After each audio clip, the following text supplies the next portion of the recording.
Hey, I'm Tyler Moreland. We're here at the SRAM booth. We're going to look at some 2011 product. So first up, we have the Reverb seat post. So it's a new seat post from Rock Shox, height adjustable seat post. So this seat post offers 125 millimeters of travel, and it's infinitely adjustable. So what we've done is giving you a hydraulic actuated remote that actuates the post, which is pretty cool. We'll just give you a little demo here, on and off the bike. You can put it all the way down, all the way up, and then every little bit in between. So we've done a couple unique things. You know, definitely we came to the market with a pretty amazing seat post, and we've really addressed a lot of the things some of our competitors were doing wrong. But one of the cool features about this and the remote is we have what we like to call the slap and tickle.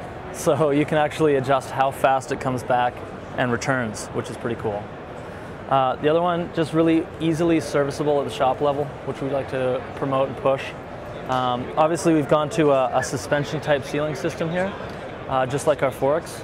So hopefully you won't have to service it too much, but at the same time, you know, if you buy something like this, you know, really it's the Ferrari or, you know, a race car type product. So, you know, the more times you service it, the better it's going to hold up, the longer it's going to last. We're going to talk a little bit about Revelation World Cup. So, just to start with, it's a 150 millimeter trail fork.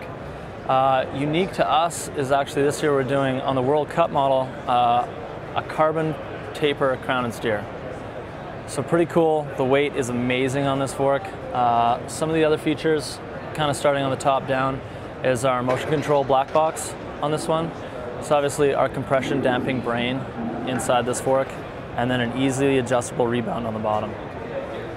The one we're looking at here has an interesting color, so you'll kind of notice that this is a Karenite finish.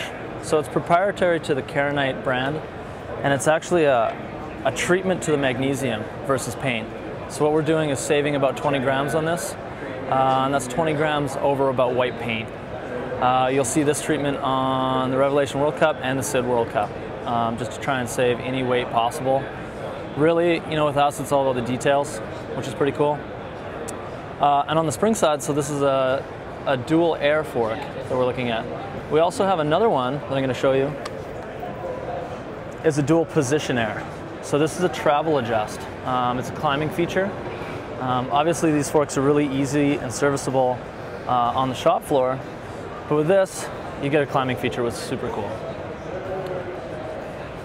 Available in 15 millimeter, 20 millimeter, and 9 millimeter axle options. You know, we're looking at a pretty cool bike behind me here. This is Steve Pete's World Champ bike from this year. So you'll notice a bunch of pretty cool stuff on it, but what we're here to talk about is the new Vivid Air. This is a product that's been kind of tried, tested, and developed through our black box program. So along, you know, a lot of racers, but not only racers, but, you know, athletes like Brandon Semenuk. We have his bike in the booth, and then just in the Whistler Bike Park, trying to prove this one out for a couple of years. With Vivid Air, you know, the goal behind it was to obviously take out a lot of weight and really push to where we are, you know, with the Boxer in the Boxer World Cup, and that's our air technology. So we're kind of the first to pioneer a lot of long travel air suspension. And finally, we feel really confident that we can do it for the rear. So the goal for the Vivid Air was to keep the feel of the rear shock the same at the top of the run to the bottom of the run. So we did this in a couple different ways. Obviously you'll see the volume size of the can, but another cool feature inside is we added a hot rod, and that's a pretty cool development that we did in the actual rebound rod itself. We added a thermoplastic a little bit to the rebound itself, and under extreme heat it actually expands and starts to close off the rebound just a little bit as the shock heats up. Obviously with air in the rear and compressing everything in here, you really run into a bit of problems with the fade and the performance with some air that surrounds the damper.